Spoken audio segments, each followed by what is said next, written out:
আমি এখন ফিরোলা কবিতাটি আবৃত্তি করব। লিখেছেন কবি হেলাল হাফিজ। কষ্ট নেবে কষ্ট, হরেক রকম কষ্ট আছে। কষ্ট নেবে কষ্ট, লাল কষ্ট, নীল কষ্ট, কাঁচা হলুদ রঙের কষ্ট, পাথর চাপা সবুজ গাছের সাদা কষ্ট, আলোর মাঝে কালোর কষ্ট, মাল্টি কালার কষ্ট আছে। কষ্ট নেবে কষ্ট,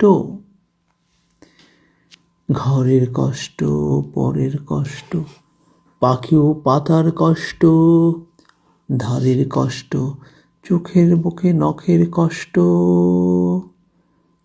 একটি মানুষ খুব নীরবে নষ্ট হওয়ার কষ্ট আছে। কষ্ট নেবে কষ্ট, প্রেমের কষ্ট, ঘৃণার কষ্ট, নদী ও নারীর কষ্ট, অনাদর অবহেলার তুমুল কষ্ট, ভুল রমণীর ভালোবাসার, ভুল নেতাদের জনসভার, হাইড্রোজেনের 2টি জোনাক নষ্ট হবার কষ্ট আছে। কষ্ট নেবে।